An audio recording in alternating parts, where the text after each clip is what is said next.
We're about to make the Jordan flu game look like a Little League game. Ooh. And welcome back to TLDR. I'm your nasally congested backcracker, Dr. Joe. With me, as always, is my hunk and crime. And together we are the Woodward and Bernstein of the DSG.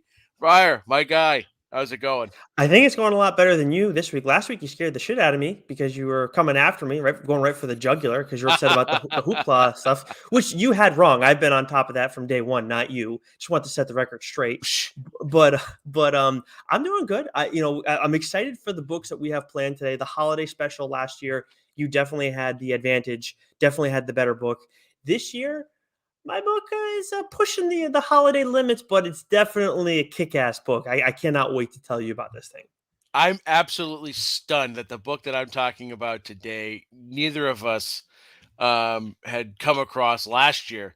Not Mm, that I am upset that I did Klaus, because Klaus or Claus or Klus, mm. however you want to pronounce it, was an awesome book. And I thought about doing a second part of it for today, but I'm excited. I love these holiday issues. Yeah, and I mean the holiday season, right? All about giving, right? We of course gave you guys the gift guide recently. We have the annual, our second annual coming up right next week, right before the end of the year, and then also we got some gifts ourselves, Joe. As much as I'm excited to talk to for the annual and everything, we found out that we're going to get a Punisher series next year in March, written by Jason Aaron, 13 issue prestige series, and before that, we found out that we're getting a Gambit series written by none other than Chris Claremont, one of the greatest X-Men writers of all time, if not the greatest X-Men writer of all time. And I don't know which to be more excited about. I got to be honest. This is nuts. Well, I'm definitely more excited about Gambit and Chris Claremont. And I guess the only question I have is, does he still have his fastball? Right, because Hmm? we've seen Frank Miller and some of these other guys come back, and it just clearly like they don't have it. And I'm not saying that's the case with Claremont. So I'm very excited to see Mm-hmm. him come back, take on a character that we love, Oh, and even if he's still painting the corners, it's going to be tremendous. yeah, absolutely. And I have very high expectations for the series. I mean, you have to. And I've got high expectations for Punisher. Jason Aaron wrote Sea of Stars, which I Hmm. absolutely loved. Hmm. Great writer. In Yeah, indie book legendary writer for too in his own right. Image. So yeah, so both those are going to be tremendous, I think. But definitely looking forward to Gambit.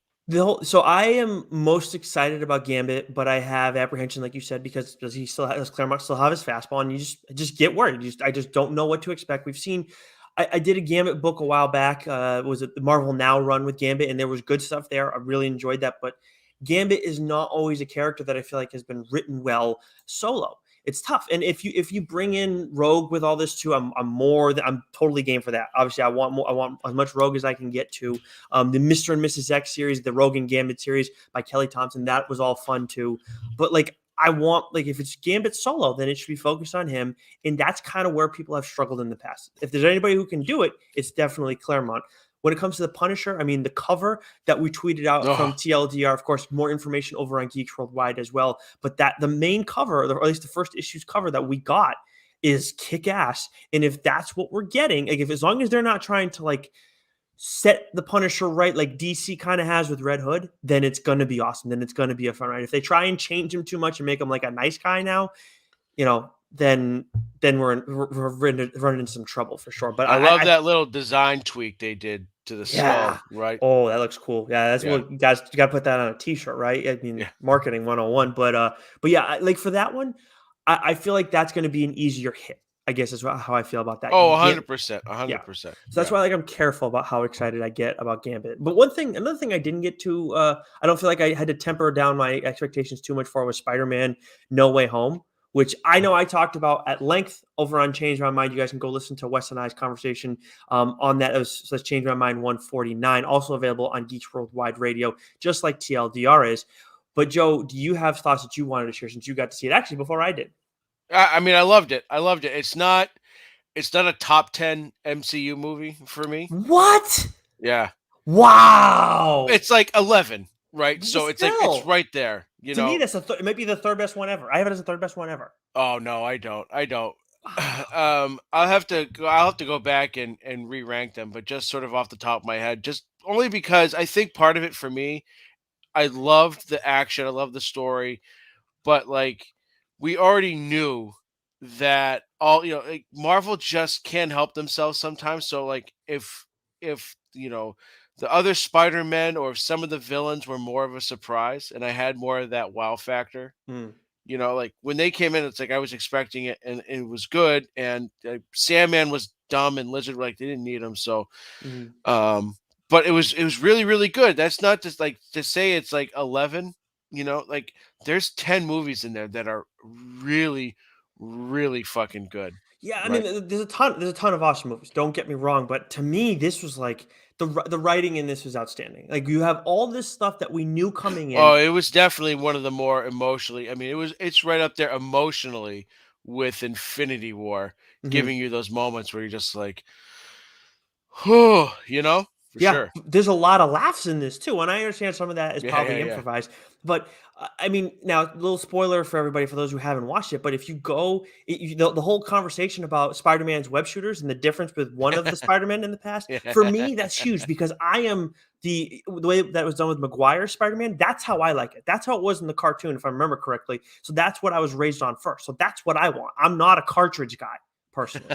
So I love that they talk about it and then they come back to it again later on. It's like Where yes, else does it shoot from? That was, yes. yeah, no, it was a great movie. I'm not poo-pooing it at all. Like I just when I walked out of that movie, like there's certain movies you walk out of Hmm. and you're just like, oh fuck, and and I just didn't have that. I was like, that was really good, Hmm. and like so, for me, I mean, I've got Guardians and Ragnarok and Infinity War and Endgame and you know uh Winter Soldier. Like Winter Soldier for Winter me is Soldier, one of so good. my is one Hmm. of my just favorite movies of the MCU. So maybe I move something out, like maybe it sneaks in at 8, 9, 10, somewhere right around there. But that's Mm. sort of where I have it. It Yeah, was a that's really good movie. I don't think it was my favorite Spider-Man movie. I really enjoyed Homecoming. oh, okay. Homecoming for me, I think is probably number 3 on my list in all of that of those Spider-Man movies. Still a very good movie. Still, I can't remember what I gave it for a grade, but Oh, number um, 3 is easily Far From Home. uh, well, I didn't feel that way, but, Yeah, yeah, I felt like it's gotten better as time has gone along, but, yeah, Winter Soldier's right there for me too, and that's yeah, yeah. probably it's Winter Soldier, Guardians, and Thor: Ragnarok are my top 3, until this one came along, were my top 3 outside of, Endgame and Infinity I mean, War. Black Panther's in there, Black right? I Panther mean, definitely is a so top 10 for me. It wasn't I don't know if it was top 5. I can't remember exactly. We have the change my mind rankings. And in this talking about this, Joe, 2 things have come to my mind. One, we have to figure out what the DSG's grading for all of these movies is on the whole. And we kind of got to get an image together on that at some point, figure out everybody's grades and see what the DSG's MCU rankings are and just update that as time goes along. One. And two, we talk about our grading system on Geeks Worldwide, and of course, it's just a simple, one score out of 10, and you get into decimals and stuff. But we need to figure out our own because change my mind. We do it out of 100. We keep it simple. But Dork has the stones. They have that other odd one where they use my helmet as like a number two, a 2 out of 6 stones. So they got all that. Mac and Goo has what is it? The hot dogs, and then PCP has they have was it 1 out of a score out of 11, right? The podcaster's dozen, I believe, is what it is. the podcast is out of 11. Yeah, Yeah, so we got to figure out what our grading system is at some point. We can't just keep pineapples. that's yeah. You guys do your yeah. That's not our stick. Wrong show. Jesus. Okay, it really is going to be the flu game today. All right. Um, so let's move over to catching up. I actually don't have anything for catching up this week, Joe. Obviously, there's a lot of good stuff came out this week. Did you have anything that you caught up on? So I didn't catch up on a ton. Holiday season, right? Yeah. It's Oh, fucking brutal. yeah.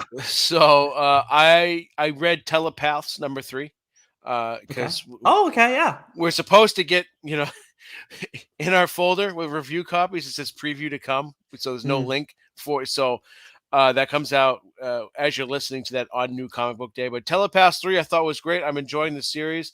It's a weird book because on one hand I wish it was part of the Resistance universe, Mm. but on the other hand it like just can't be Yeah, it because can't be. of with the president and like it just wouldn't work out unless they were in the future. So Mhm. But I love it. I think it's a great premise, and I like where it's going. It's just the only thing for me that it's been I think it's good. It's just having it under the same umbrella. It feel of like for AWA it just makes it feel odd, and it's the same writer too. So it's just it's good. I wouldn't say anything more than that. That it has been a good series so far. You need to catch up on Out. That's the one I need to hear back from you on because like Yes, I that's do where I'm need to catch having up on it, and I meant more. actually I meant to, Yeah, but and I just didn't. it's been crazy. I mean, the book I'm talking about today is 6 issues, and like it just caught up on me out of nowhere in terms of getting that done, and then kept reading stuff that's new this week, which is what we head to now. I know that there's a lot of stuff from Marvel this week. We got Moon Knight issue 6, Trial of Magneto issue 5,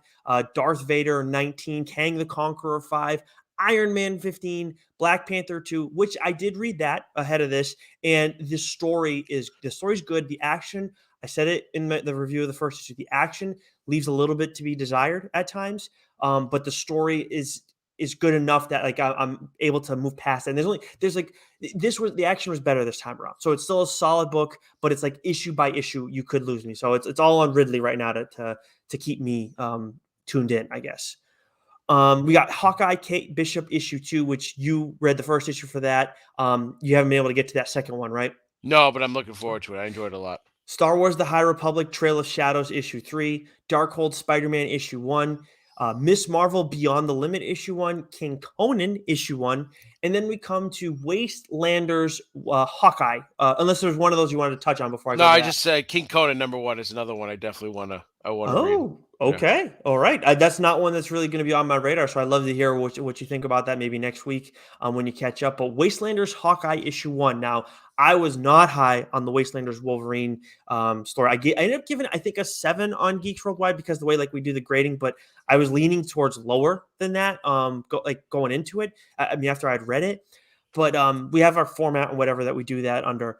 But Wastelanders Hawkeye issue 1 to me was exactly what I want from one of these books. Like, like everybody knows Old Man Hawkeye. He had his series. He's in Old Man Logan too, and he's a cool character.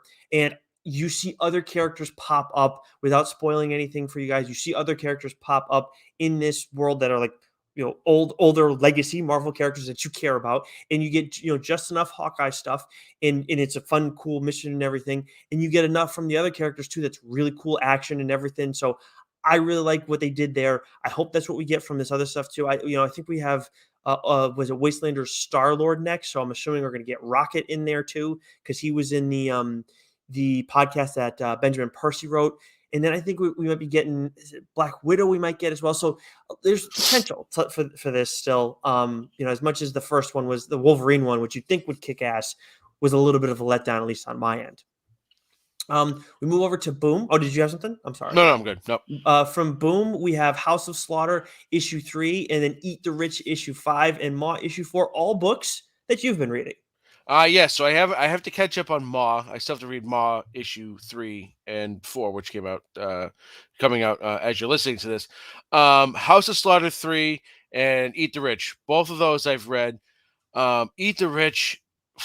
Man, this was an intense finale. This has been such a great book. Really? Can't wait to talk about it. This was a fun one to read. Yeah, you've been on this one from day one. It Yeah. falls back into like Boom with its fastball and everything, getting it back Yeah, a little yeah, bit. they brought it with this one, which is great, and it does look like it.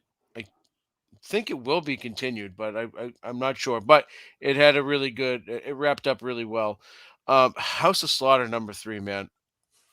I could do without it, to be honest with you. Really, that bad? It's not Wow. bad. It's not bad. It's to say that it does not mean that it's bad. Okay. I want what makes Something Is Killing the Children great is the character Erica Slaughter. And the purpose of House of Slaughter is to give us more of a background of the Order of St. George and the House of Slaughter.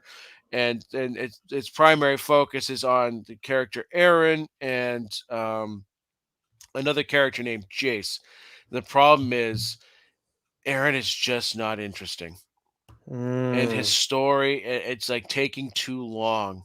The pacing of it is far too slow. We got a little bit of action in this book, but it's like I feel like we could have gotten to this point already, and we're only that's too 3 bad. issues in, right? And so, like, it was recently announced that Tynan is going to be doing more. Something is killing the children. We are getting another Erica Slaughter arc for that. Mhm.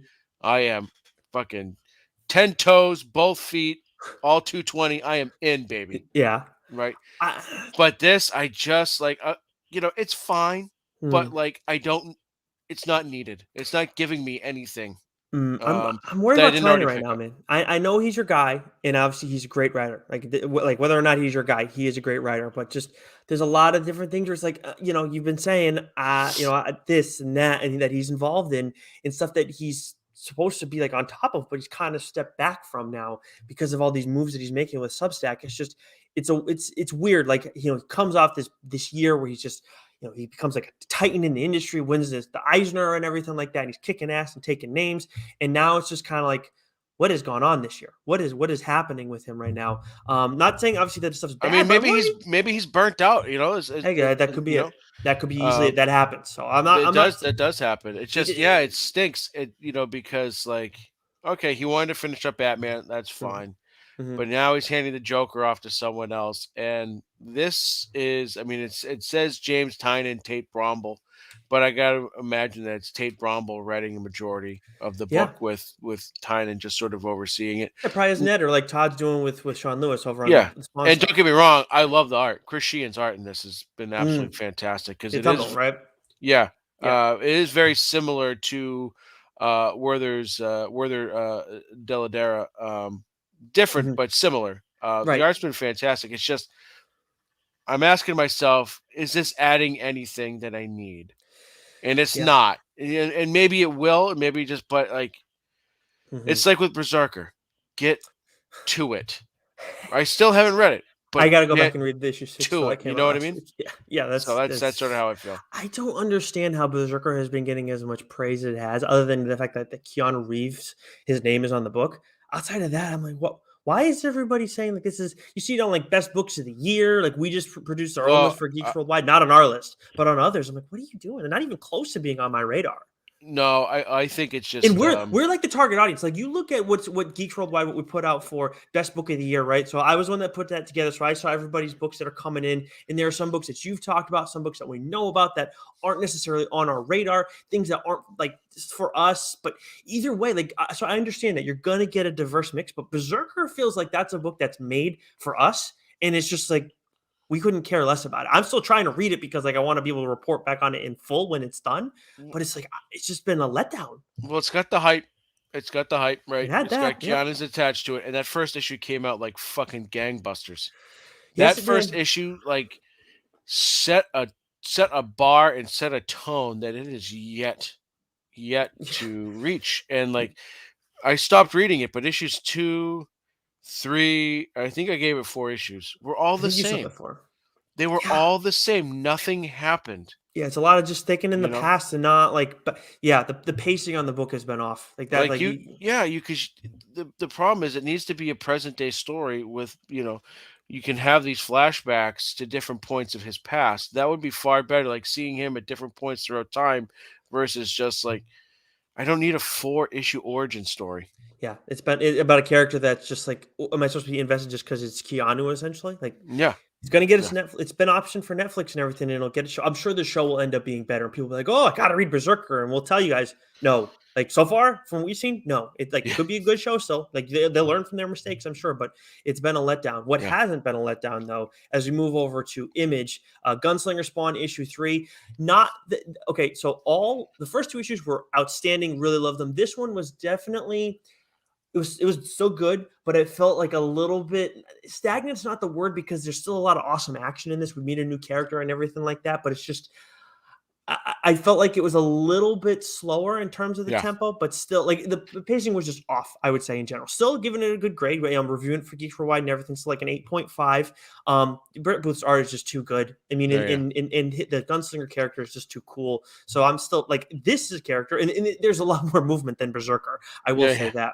A lot But of then dialogue in this one too, yep, and then or we at got least a lot of narration, I should say. oh yeah, well that's what anytime Todd's writing it, you know that there's going to be that as opposed to like Sean Lewis where things are moving along a little bit quicker in King Spawn. Still, the Scorch coming soon. When that comes out, we're going to be reviewing that for you guys. We're going to be giving that releasing that interview for you guys. We're itching to get that one out there.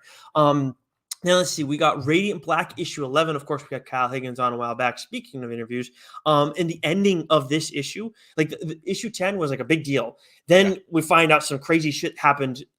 Between in the course of all that we didn't know about in issue 11. Some like I don't want to like you because I know you haven't gotten to it yet, but some crazy shit happened there. And then the end of this issue is just like, oh, okay, then all right, because there's been some question marks about a certain character who's been sidelined, and maybe some of that stuff gets addressed in the slightest Oh, capacity. So I'm very excited going into issue 12. I think the focus is going to be there more so.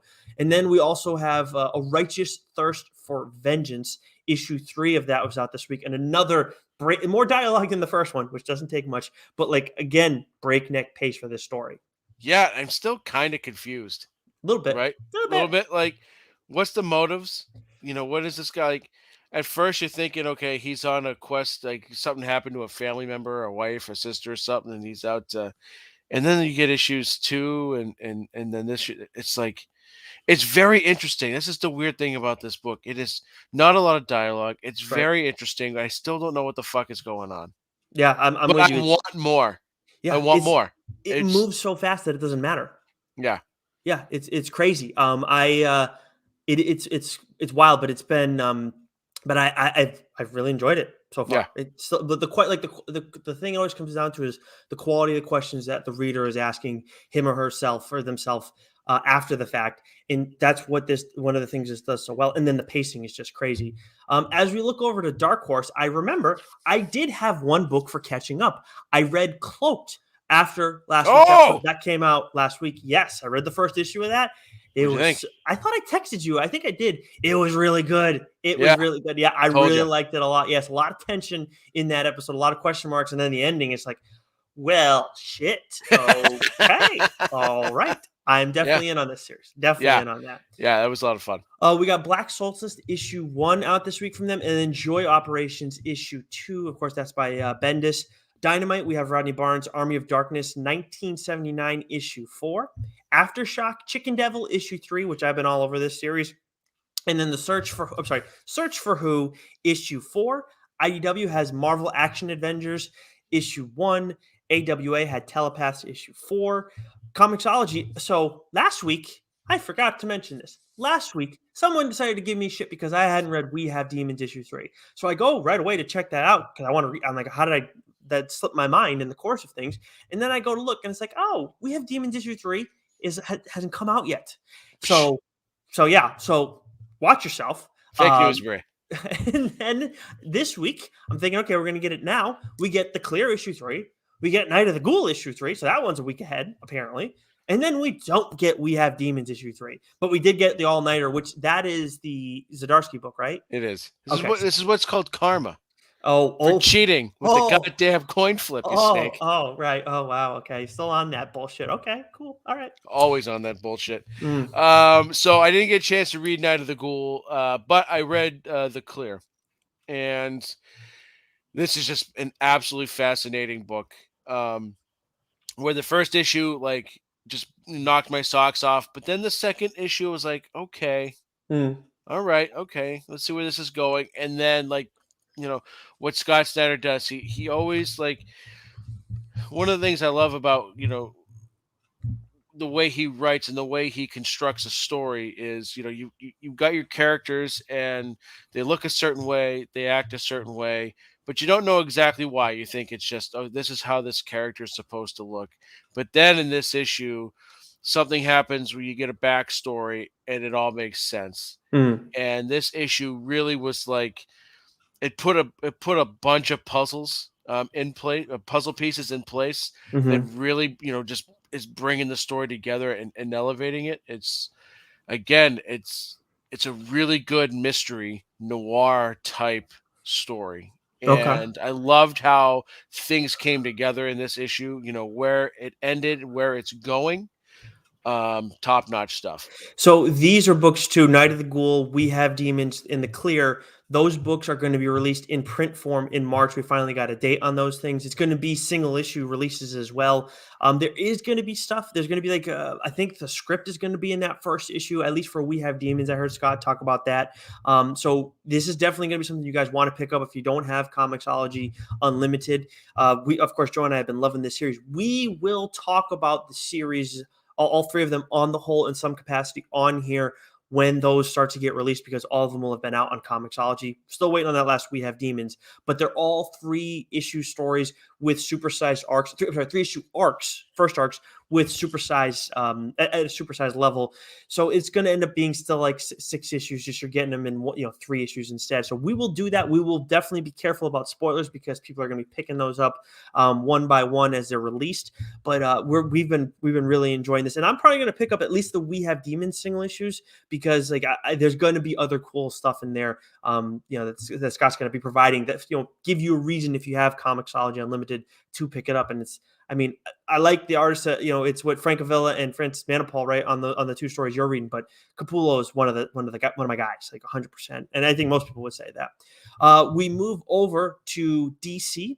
Now we have Joe's favorite series, probably his series of the year, Batcat issue 9. That dumb fucking book. Justice League Incarnate issue 2, Batman versus Bigby issue 4. It sounds like Violet's not a fan of Batcat 9 either. Refrigerator Full of Heads issue 3, Wonder Woman Evolution issue 2. Then we have Robins 2, which I read the first issue and was like, there's potential. I really want this to be a good book, and I gave it a 7, I think, for a grade, maybe 6.5, but I was like, I want this to be better, and the bones are definitely there. And I was reading it, and I'm like, no, I'm out. You're off. I'm out. Yep. And I went to the end, and I'm like, yeah, no, definitely not out. I'm definitely out on this.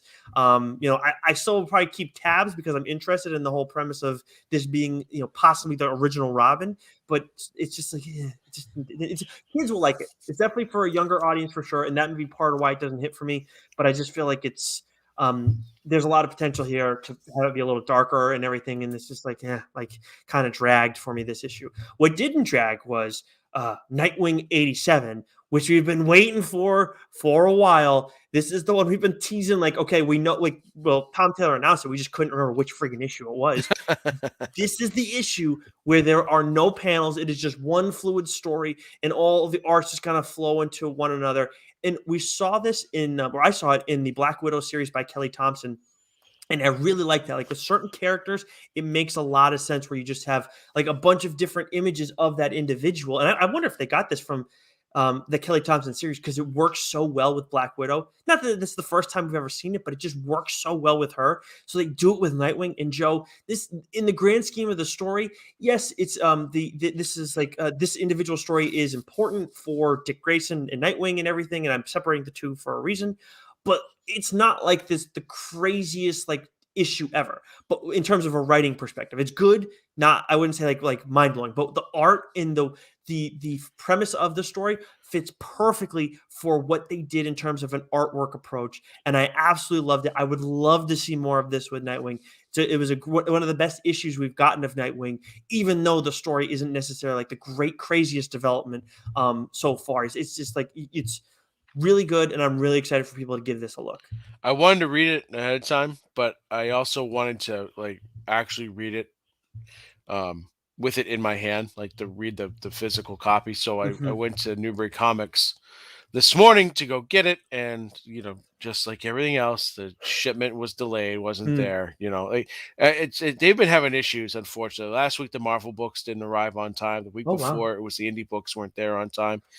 So it's like, Jesus Christ, because I wanted to actually, like, it's one thing to kind of look at on a tablet, but I wanted to just see how it looked, in all its glory. So you said it wasn't the best story, so it's still good. Like it's like we've had some crazy mind blowing stuff from Tom Taylor, and he's gotten like in tune with the character so well. I'm not saying like it's not like I'm not doing it justice by saying it's not the best. Like it's not a bad story. Like it's like a 8.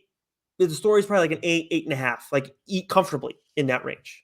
But how does it rank with some of the other stories that we've gotten? Like say pre stupid fear state stuff, It, because it, those it, stories were great. Yeah, I would say it's probably not as good, but it's just like it's more about it's probably not as good in that sense, but it fits what you're trying to what they were trying to do with the art, and and that's what this is all about. This whole issue, the art is more important. That's all I care about. How did that flow? And it was great. Like if they are going to do this more going forward, I can't imagine they will because I'm sure like the Bruno Redondo, or I say his name wrong all the time, but he probably had to do a lot of extra work for this because these are all spreads. But it's like if they did this going forward, then yeah, then you got to make some adjustments on the story. But this is just an action-packed issue, all car chase and that and like going and fighting bad guys, like henchmen and stuff like that. That's all this is. So it works. But it's not like this groundbreaking emotional story like we're getting crazy character development. It's fun. Like that's more. It's like it's fun, and then the action is in the artwork and the different style is what's Right. supposed to take you in, and it does that. So I still give it like a 9.5, like easy. Just the story's not the best that I would say, but it's not it's not bad. Like Gotcha, gotcha, that's not gotcha, fair. Yeah. gotcha, gotcha. So that's my apologies for misleading you a little bit there. Batman One Dark Knight from Jock. Also been waiting for this for a while. I gotta say, like the art. We talk about the art for Nightwing. What we get from Jock here with Batman, there's some moments that's just like wow, like just like with the cape and everything. It's really cool, really cool. So I'm excited. This I don't know. This is a Black Label series, but I don't know Yeah. if it's 3 issues or 6. But I'm very excited for this one going forward. And speaking of Batman, actually, do you have a Batman book planned for us? Am I correct? I do, baby. So I am absolutely stunned that we didn't. Neither of us did this last year for our holiday special. And I remember you specifically us scrambling to find you a Christmas themed story to tell. Yeah. And then it's the first thing that came up for me. And this book came out in 2011. So we should have seen it, but here we are now talking about it. I am discussing Batman Noel from DC Comics. This was written and drawn by Lee Bermejo, who also was the artist on Brian Azzarello's Joker. So the art's going to be fairly intense.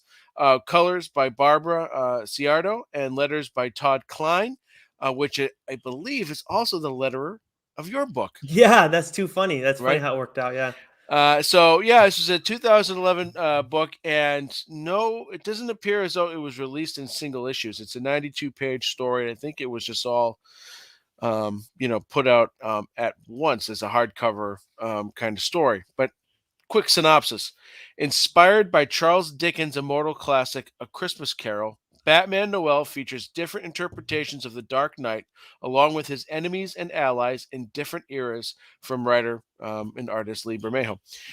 In this spectacular, oversized graphic novel, Batman must come to terms with his past, present, and future as he battles villains from the campy 1960s to the dark and brooding menaces of today, while exploring what it means to be the hero that he is. And so, Definitely a quick synopsis. Just yeah, for real yeah. quick. Yeah, Yeah. real quick.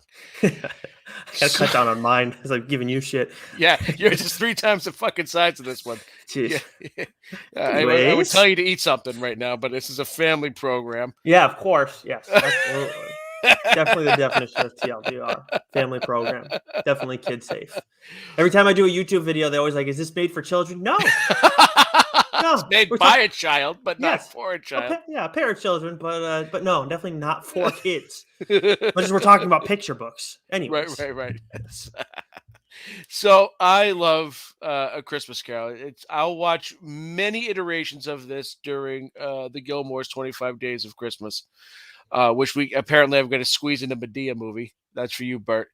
But I love The Christmas Carol. The story of it, it's about redemption, and it's one of the best pieces of work in literary history. So when Lee Bermejo decides to tackle it with Batman, yeah, I am in. I'm gonna definitely check this out. And the premise of it is Batman is Scrooge. Batman has lost his way. He's not the oh, man that he once was. And he's obsessed with the Joker, as we know him to be, but he's obsessed with the Joker to such a point that he's willing to sacrifice everything that he is, that makes him Batman, that makes him a hero. And he's willing to catch the Joker at all costs, even if it means knowingly putting, innocent lives and an innocent child at risk to do so. Right. So this is not Mm-hmm. who Batman is, right? And so what's great about it, I mean, it really does sort of follow Dickens' story, sort of step by step here, but it's a lot grittier, in a way that only Lee Bermejo, could do. So, we get our cast of characters here, where, as I said a moment ago, Batman is Scrooge. Mm-hmm. The story's got, I would say the main character really is the narrator, is the person telling the story.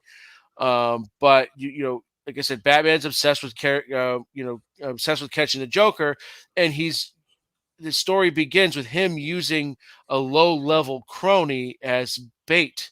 Mm-hmm. So Sounds all right. this guy steals a ton of money.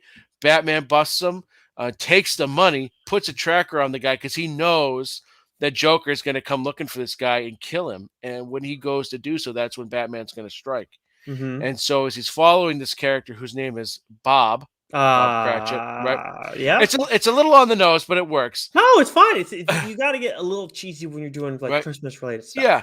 Right. Batman's doing his recon on the guy, and he sees that he's got a son named Tim.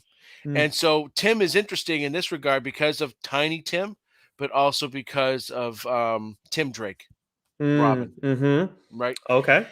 And so Batman's got zero concern that this guy's got a kid. He's just biding his time, till the Joker shows up, and he doesn't give a shit that the kid's going to be caught in the crossfire, which I thought was a really interesting take to show how far Batman had gone off the reservation. Just Mm-hmm. how nuts, because that's what makes a redemption story. You got to see someone at their lowest low to be able to build them back up again. Mm-hmm. And so, even Batman uses the line, you're decreasing the surplus population that Scrooge uses Oh. when asked about like collateral damage. Like, when Alfred says, there's a kid there, and he's like, well, sometimes, in order to decrease the surplus population, you're going to do what's necessary, something to that effect. Mm-hmm. So that's, again, it's very anti Bruce Wayne, very anti, Batman. I And can so tell you just this. I can tell you this show. I would like to see this turned into like an animated movie. That'd be this fun. would be an awesome animated movie. It'd It be would be fun. perfect, and this would Mhm. definitely be on my list to watch every year for sure. So, the other main character you get, right, is Jacob Marley, right, in the beginning of the Christmas Carol. He's the one that sort of warns Scrooge, the error of his ways. Mhm. Don't repeat the same mistakes. You still have time. Mhm. And Jacob Marley in this case is Jason Todd. Oh, okay. Well, that's tough now because like, is that my favorite Marley? Because I'm more of a Marley and Marley fan. If you know which Marley one and of Marley, that's my woo! favorite Christmas movie of all time. So like now it's like, see, if this was animated, this would be pushing the limits for me for sure. And I thought it was a really great choice there, because we've already setting up the premise that Batman just doesn't give a shit about like if a child's going to be endangered or not. Mm. And the last child that he sort of put in danger was Jason Todd, and he died. Right. And Mm-hmm. so, like, living with that grief and that guilt, and sort of where, it's sent Batman, I thought that was a great character to choose for Jacob Marley. And he's like, you need to be redeemed. You're on a path that's just, it's not going to end well for you. Mm-hmm. And then as it goes, we get our three ghosts. So the first ghost is the ghost of Christmas Past. This is played by Catwoman. She's just sort of there to, again, as the story goes, she reminds Batman of who he used to be. And the most interesting part of her little part in this book was the end, Mm-hmm. where it goes from her ghost to the next ghost, and the Ghost of Christmas Past ends in Crime Alley, which was a cool scene. Mm. What you get a lot with Bermejo's art in this book is you get a lot of like just double page spreads of just a lot of action going on, Mm-hmm. and you see a lot of different things. And so that just that iconic scene of Crime Alley being used as a part of Ghost of Christmas Past was nice. And then we get the Ghost of Christmas Present, and this was another brilliant choice. This was Superman, right? Oh. So we know in the stories, any iteration of A Christmas Carol, the Ghost of Christmas Present is this larger than life, very colorful, very festive ghost. And Mm-hmm. I mean, that's Superman. He's larger than life. He's got bright colors, the red, the blue, and the yellow. Um, and he's again, it's just following Dickens' tale, step by step. So he's there to, show Batman that, even his allies, don't think, of him the way that he might think of himself, and trying to, show him like, listen, yeah, you're doing good here, but you're you're you're a step away from shit really hitting the fan here, and everyone is starting to see it. You need to see it yourself. And he's trying to sort of nurse Bruce back to healthier, nurse his ego, he's physically, ill in the book, and so you get a lot of Superman doing Superman, coddling here. But it Hmm. was the Ghost of Christmas Yet to Come, which I think was no surprise. It's the Joker, right? It's Mm. it's it's death, it's chaos, and that's exactly what he's there to show Bruce. He's, Batman, if you continue on this path, which I hope you do, this is the chaos that will rain down.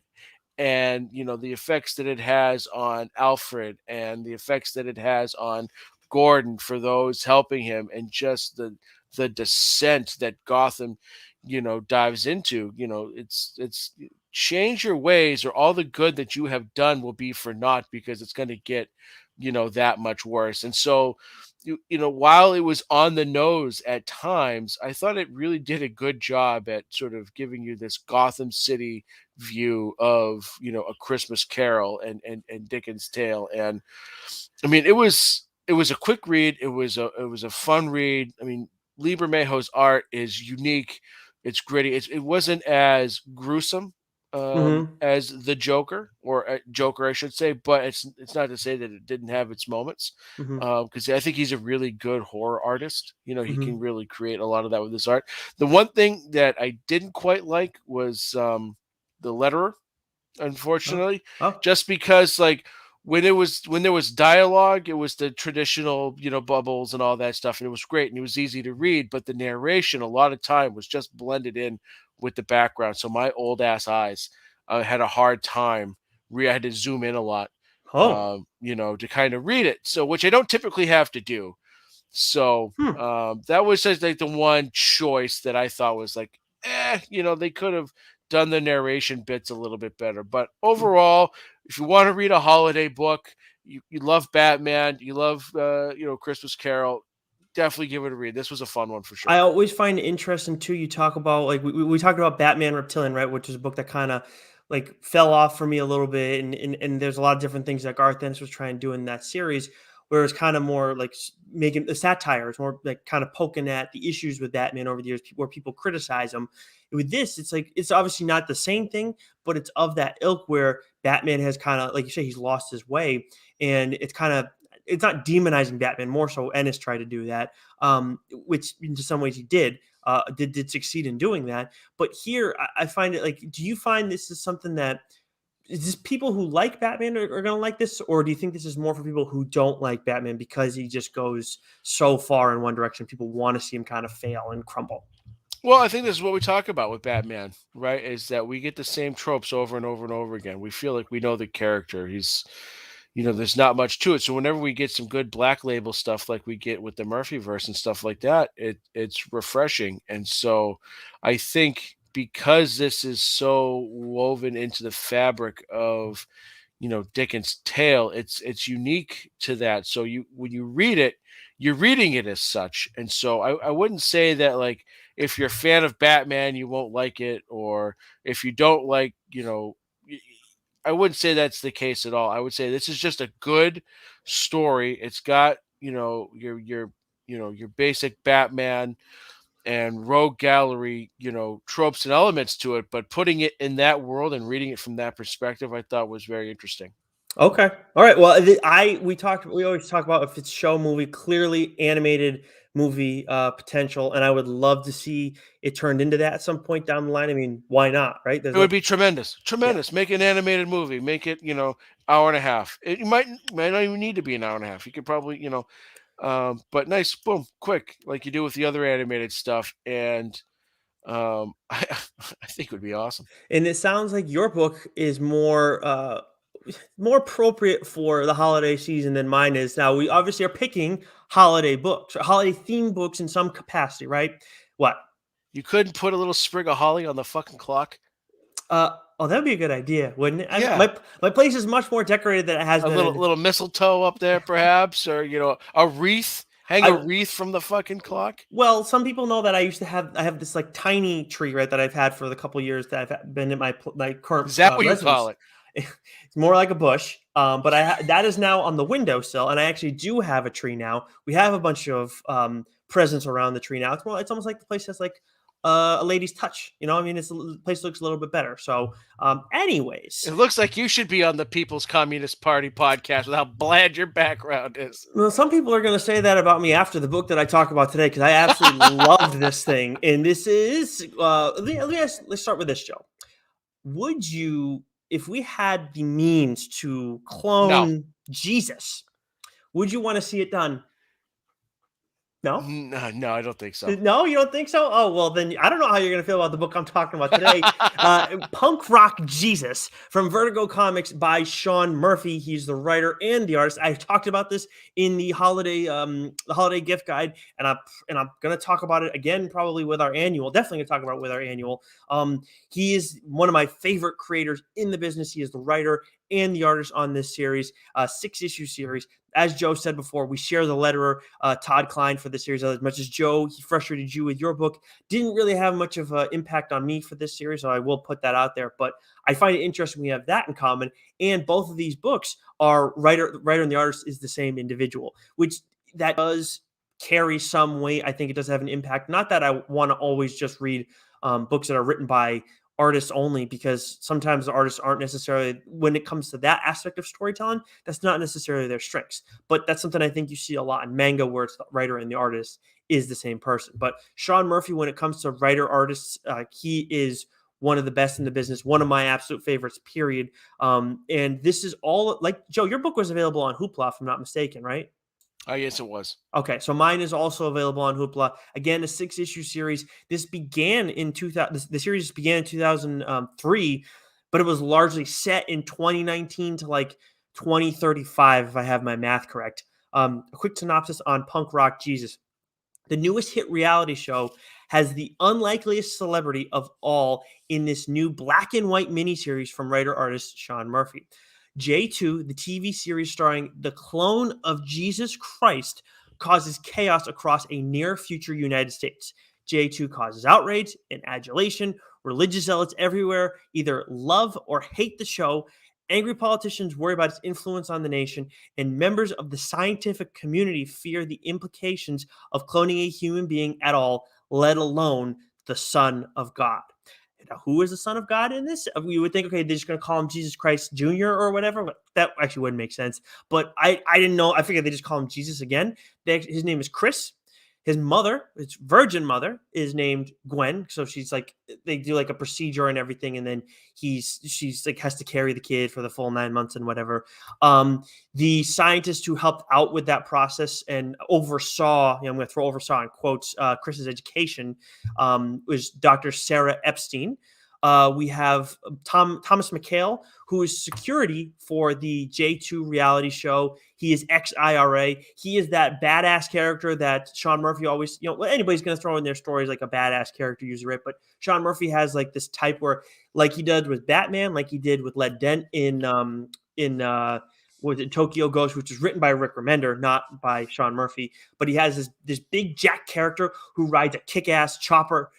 We see actually in White Knight, Batman doesn't ride it on a bike. It's Death Metal that he has the bike. But he doesn't have a bike. Different looking bike, though. Anyways, I digress. Tommy McHale is this big jack dude with this kick-ass chopper. And you find out he has a nickname that he earned during his time with the IRA, Joe.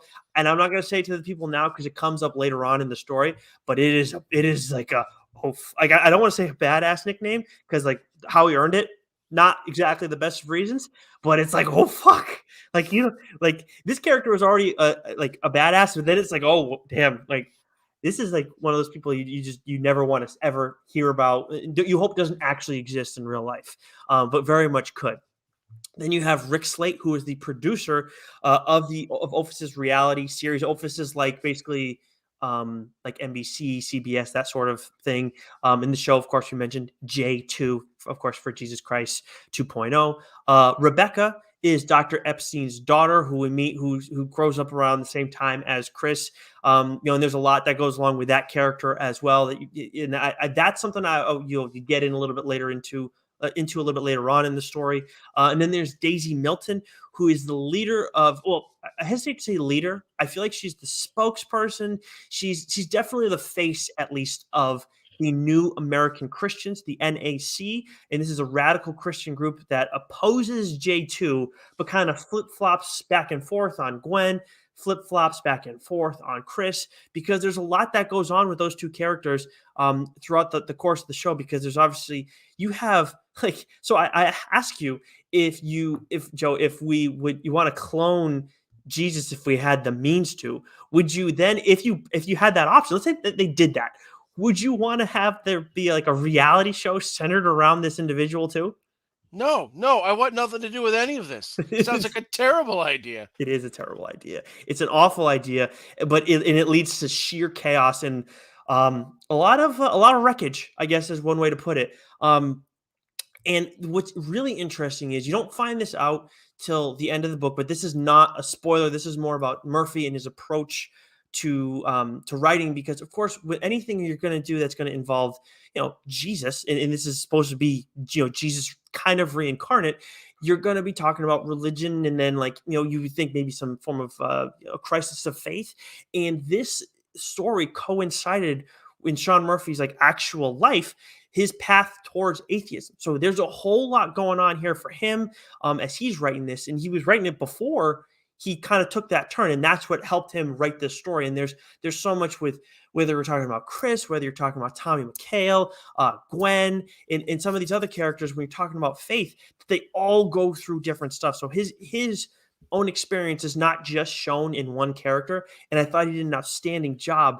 And what's odd about it, though, is as much as he was going on his path towards atheism in this still feels like religious in ways where you might think it's not. And they ask everything that Chris does, because he's obviously the focal point, especially as he comes of age, because this is spanned over largely 15 years. There's some flashbacks to one of the other characters. Actually, this is not spoiling it. The start of the story is with Tommy McHale as a kid, and that's years and years ago. It was probably something like 20 years in the past or close to that. And then with the focus on Chris, it's over the span of 15 years. And with him, it's just the things that he does along the way. It's it seems like he's really he's doing this, but then it's what about that? In terms of religiousness, and when you think about, if you have any background and understanding of the original Jesus Christ, you think well, he did do this and he did do that, and it's just a lot of question marks along the way, and a real thinker for me. And despite certain individuals' motives, it's crazy how it seems like you're going in one direction, but it's still kind of along the lines of the other, in terms of religious or atheist. And I really, really enjoy this. And for those who've listened to the show long enough, you know that anytime you're dealing with anything that has some sort of religiousness in it, I'm going to be fascinated by it. That We Have Demons is religious stuff. Constantine, as much as he is more a warlock wizard than anything else, he is dealing with heaven and hell constantly. That is part of why I love that character. So when you get those sorts of things mixed into this, you're not you're not dealing with angels and demons, really. You're not that's not the thing here. It's all about people. But I that's still a very fascinating topic for me for personal reasons. It's just I think it's such a messy thing in the world. There's a lot of messy things in the world, but that's one for me that's always kind of had my attention. So anytime you're getting that involved in a story, I want to hear it. And Sean Murphy, I mean, he's just one of my favorite writers, and he's obviously one of my favorite artists too. So it's really interesting. And the largest question I think that gets asked in this, Joe, is how would people respond to Jesus if that actually happened? If he was actually brought back from death, how would people who are very religious, how people who are atheists and all that, and then also what if he denounced a lot of the things done by people who worshipped him for their entire life? That like those two questions are the biggest thing that are kind of answered, at least through Murphy's lens, throughout this story. So it's like an absolute page turner. Another one that's available on Hoopla, and I like it should be made into a movie. But I know you're going to ask me that, but I'm going to steal that from you. 100% should be a movie. Is a no brainer for me. Well, Yeah. it could be a show if they wanted to, but you'd have to, do a lot of extension on certain things. Yeah, no, make it a movie, Yeah. and throw it on Netflix, and let's watch all the people that used his name for what they thought were doing good, Yeah. get their shit handed to them Yeah. because they're fucking hypocrites. Mhm. It would be, dude, this would definitely be a controversial show, like movie, if this Yeah, came out. no I doubt. would think it would be really good. This is a really good book, and the Yeah, black and white too. Like you could have done it in color and it would have been fine, but it like black, not at all distracting that yeah, it's black and white for me whatsoever. nice. Yeah, Yeah. that sounds fascinating, actually. Yeah, it's you're gonna cruise through. I mean, you've liked everything I've given you that's Sean Murphy related so far, right? You read Tokyo Ghost, you Yeah. read the plot holes, Hmm. and now this, White like you, Knight. Yep. White Knight, of course, but you were on Curse of the White Knight before that Yeah, yeah, too. yeah, yeah. But White Knight, of course, and we're getting the we actually that was another bit of news too. We're getting the Terry McGinnis series, Oh, right? yes, Coming in yes, April. yes, yes, Yes, yes, yes, yes. cannot wait. Sean, like to me, if Sean Murphy's involved, I have to read it. I have to give it a shot. Like it's and I say give it a shot. Like first issue. No, I'm giving it like 3 issues, and I haven't been disappointed yet with anything I've read from him. There's still some stuff that I haven't read that he's been involved in over the years. I gotta make sure I get all of it. I think it's like the Chrononauts. I think that was him in Remender as well. But yeah, it's again one of my absolute favorites, and this is for the holiday season, not fully a holiday book, pushes back on a lot of stuff, but still, like if you want to read about Sweet Jesus, baby Jesus. yeah, sweet baby Jesus and his kind of Tuxedo little infant T-shirt. legs, tuxedo t-shirt. Yeah, no, yeah, you're in the tuxedo t-shirt and you're hammered drunk. He's singing lead vocals to Leonard Skinner. Um, actually, that is actually the most appropriate comparison to this Jesus that we get here, Yeah. without going too far, but into spoilers. But yeah, so this is much better book than the one I talked about last year for our holiday special. So I was very happy to share this one with you. Of course, we have the annual coming up for next week as well. The second annual, similar format to last year. Did you make any changes to the format? Because I know you want to tinker with it a little bit. So what I did was we did one of the topics we did was books we're looking forward to most in 2021. Mm, And so I kept those lists on there because we'll do books we're looking forward to in uh, 2022. And I thought we could have a nice little discussion looking at the books that we were looking forward to and how we felt about them. I know one of them. I haven't looked back at that list yet. I guarantee one of those is a book we talked about today that we Yeah. were not happy about. Yep, 100%. And Mhm. then I haven't figured out a proper title, but we talk about artist of the year. I added best cover artist. Oh, So okay. we have to come up with a name for that, Well, there's that's a tough one because oh man, especially with all the Spawn covers too. But I mean, the two people that jump out to me right away are obviously John Boy and Kirkham. Those are the first two that I think are Kirkham, like Francisco Matina, right? So we'll have to find someone in name. But I thought that could be just a subcategory of our favorite artist. yeah. Who was our favorite cover artist? Hmm. Because there's been some fucking awesome covers. And if you want to hear more about from a cover artist that we've had on the show, we had John Boy Myers on a little while back, and obviously a really fun conversation. One of a very unique conversation. They've all been unique. That's not fair. They've all been unique, but his was much different just because we're not talking to any writers on the show in that interview, and provides a unique perspective that we don't always hear. Or we hadn't really heard yet, I guess, to that point in the show's history, TLDR's history, that is. But of course, so we have that coming up next issue of TLDR. Very excited for that. Joe, Merry Christmas and Merry Merry Christmas, gentlemen. Christmas. Merry Christmas to everybody else out there, and every other holiday that you are celebrating, whether it's Hanukkah, Kwanzaa, other holidays that I don't necessarily know what they would be besides those three. Enjoy your holiday. Enjoy, and we'll talk to you guys before New Year. In between now and then, in addition to listening to us, you can listen to Change My Mind, where we talked at length about Spider-Man: No Way Home. What about the Pineapple Boys? What do you guys got planned? Barring my illness taking a turn, we will be talking season 3, episode 13, any given Friday night at 10 p.m., 9 p.m. Central. All right, awesome. So until next time, Joe, have a Merry Christmas and stay sexy. You know it.